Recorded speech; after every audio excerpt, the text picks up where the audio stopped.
These games are getting really good, man. It feels like we got at least one awesome one every day right now. Warriors go up 3-1. Also, the Cavaliers did something to Miami. That's all I got on that game. Oh, and also, before we get going, the Dame news, have not been able to talk about it yet in a video. Just the absolute worst news, man. I mean, Dame was one of my favorite players in the league who was not a Celtic for so long on the Blazers, and the way he just kept them as a good team for so long where the team around him was not perfect. Let's be honest, it's tough, man. Talk Bucks at a different time. There's many things to talk about with this one, but I just want to go right to playoff Jimmy, where, I mean, to be fair, you could have said this about game one as well, but we'll really do it for this one. Man, in the fourth quarter, as Steph is seeing multiple bodies, yeah, he pump faked Şengün out for that 1-3, but as Steph is seeing multiple bodies, and as the Rockets are telling Draymond to go ahead on every open shot that he's got, it was Jimmy who made just enough happen down the stretch there. And I loved how pretty much all of Jimmy's fourth quarter buckets or plays where he got fouled were just like typical Jimmy type stuff, right? Like getting open back door to where he can get a lob from Buddy, or open back door where I think like he and Draymond might have screened for each other, or Steph and Draymond screened for each other, and you know how that's going to freak out a defense to where Jimmy could cut off of that.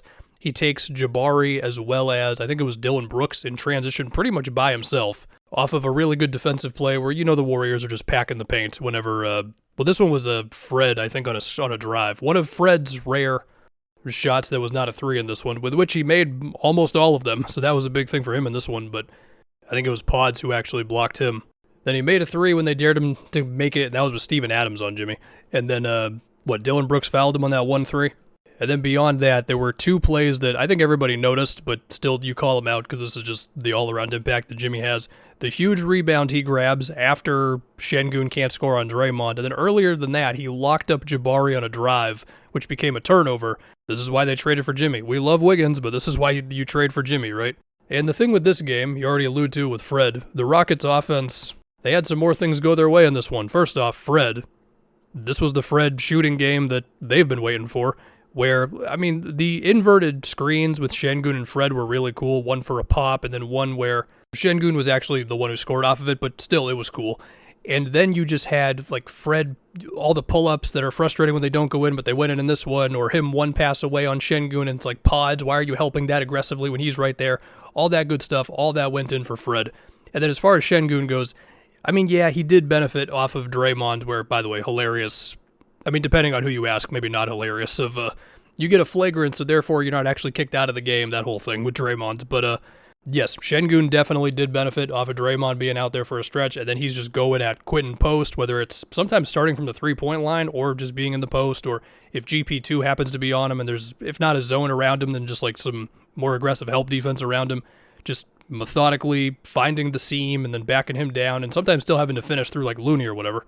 Of course, we know what happened on the last play. And also earlier than that, when Şengün was trying to score on Draymond, where like he missed one at the free throw line, whatever.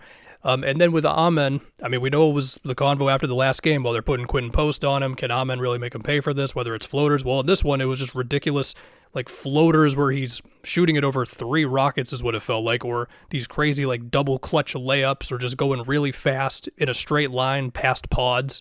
So I don't know, I was doing this whole like, well, this is going to be a big thing for Amen to work on in the offseason, and I do still believe that, you know, like just mastering the in-between game with how athletic he is. But he also just looked better in this game too, so okay. So cool, the Rockets find some things offensively. Jalen Green, I mean, at this point, do you have any idea what he's going to do in the next game? We all believe he's not going to play well in the next game, but I don't know. That 38-point game still happened. But when you are as, let's say, inconsistent in general as you are with Jalen, but you know, specifically like making reads around screens and then the reliance on tough shots and all that, but you're not the playmaker, table setter I've been here before like Fred is versus this Warriors tough defense. It's like, you know how it feels unpredictable for us game to game with Jalen? And for Rockets fans, it definitely has to be frustrating. I bet Udoka is losing his mind on the sideline internally because you know deep down he's telling himself, dude, if you're scoring like 8 points in these games besides the one explosion game, I could put Jabari out here, who is way better for us right now than you are, if this is what you're going to do. Because you don't know if Jabari is going to score either, but at least Jabari is going to be bigger and be better on the boards and defensively and all that, right? Similar thing with Tari. Although with Tari, you could play off of him more. So it's a tough spot to be in. Now at the same time, yeah, like in a perfect world, you're finding more sets for Jalen Green to get good shots, but also we have many years of evidence at this point with Jalen Green, and now it's just on a different level because of the playoffs, and we know that it all comes out here. Also, Buddy Hield, that one step back three he had, it was either Adams or Şengün late there. That was a very, very gutsy shot that if he does not make, all Warriors fans are going to hate him for that one. And then there was Pods, who just scored off of flow of the game Warrior stuff, screening for Steph, or either him or Steph screening for the other off the ball. I think Jimmy in the fourth also opened up a shot for Pods off of screening off the ball, then kind of relocating, which shifted the Rockets' defense a little bit. Yeah, it was a good time. I will say for the Rockets, hey man, I kind of thought this was going to turn into a blowout when it was like 13-4 or whatever early on, and I felt like they couldn't make anything. They fought to the end. It was a good time, and my takeaway from all these games is just like, if you put Devin Booker or somebody like that on this Rockets team, they become really dangerous. And yeah, the Rockets have the Suns picks, but I don't think the Suns really want to cooperate on that right now. Anyway, 3-1 series, good stuff.